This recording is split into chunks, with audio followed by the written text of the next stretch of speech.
This past weekend, I put in a bunch of extra effort to get my hands on Katana Zero, thanks to a lack of availability in Australia. The game's last-minute classification refusal in this country is a damn shame too, because much like Hotline Miami 2 before it, Katana Zero may be one of the best indie games I've ever had the chance to play. I was immediately drawn in by the visuals and music used in the game's trailers, and the finished product does not disappoint in either regard.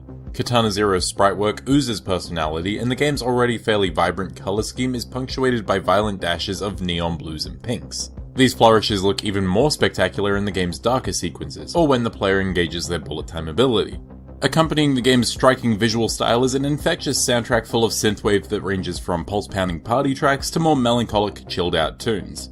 When the action really picks up, these thumping synthwave tunes are joined by the shattering of thrown bottles, the ringing of steel, and the incredibly satisfying ding of reflected gunshots. It's just about the perfect soundtrack for fast-paced violence, which is exactly what Katana Zero has to offer.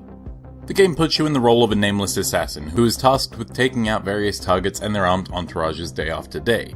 But as with all shadowy organizations that put out hits, there's more to this plot than meets the eye. The assassin's past is clouded in mystery, his targets seem to share some common ground, and his handlers continue to pump him full of medication, which has the added side benefit of allowing some degree of precognition.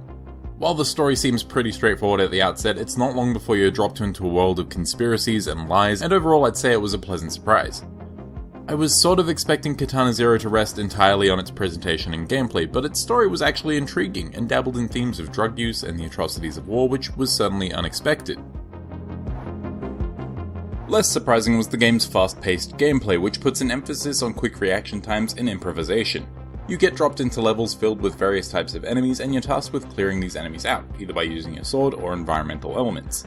Running, jumping, and wall jumping through these environments is fast and responsive, and attacking enemies is as satisfying as it is stylish, as each blade swing is accompanied by neon flourishes and each hit landed comes with a significant level of hit stun and screen shake. Katana Zero almost has a Hotline Miami-esque quality to it. Beyond the retro vibes from the audio and visuals, the gameplay is equally punishing without becoming too frustrating.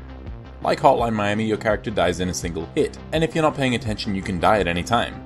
Thankfully, you restart the level almost immediately, and if you are paying attention you can avoid most, if not all, incoming attacks. The game gives you a dodge roll, which makes you invincible for its duration, as well as the ability to reflect bullets with a well-timed sword swing. The biggest helping hand the game gives you is the bullet time mechanic. While it is meter-based, you probably won't be using it for long periods of time, as it slows your movement down pretty significantly.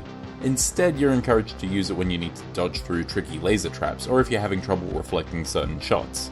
The levels even have objects that can be used as projectiles scattered around them, allowing you to more easily take down gun-toting bad guys. If you're feeling particularly spicy, you can even use these projectiles to block incoming bullets, allowing you to get up close and personal without relying on your deflection skills. And when you wrap your head around all of these skills, it feels super rewarding to finally get that flawless run through a level that's been giving you trouble, especially since each level shows you that flawless run in real time once you beat it. It all plays into the main character's precognitive abilities. Basically, each run through of a level is the assassin planning his assault, and each failure is a plan gone wrong. It's not until one of these plans works that you actually get to see it all come together at full speed.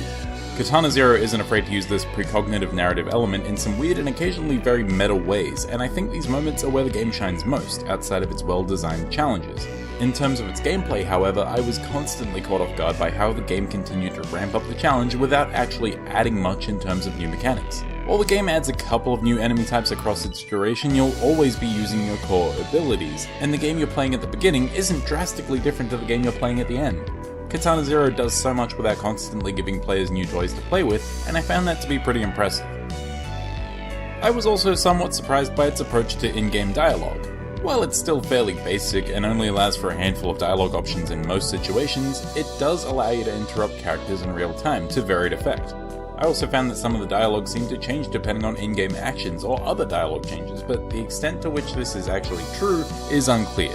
But there is some replay value to be had.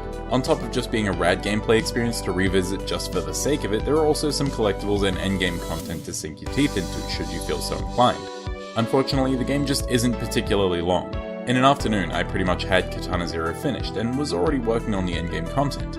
As always, I'd rather a game like this not overstay its welcome, but it really does feel just a tiny bit too short. With that said, Katana Zero is excellent. It's rare that a game can make you feel like a badass so effortlessly, but without feeling bereft of challenge, but Katana Zero walks that line pretty damn well. Its striking visuals and infectious soundtrack are almost worth the cost of admission on their own, but then you also have the game's surprising story and its satisfying gameplay. What more could you want? Well, aside from more of the game. I highly recommend Katana Zero, especially if you're the kind of person, like me, who really enjoys Hotline Miami 1 and 2, but prefers action platformers to top-down action games.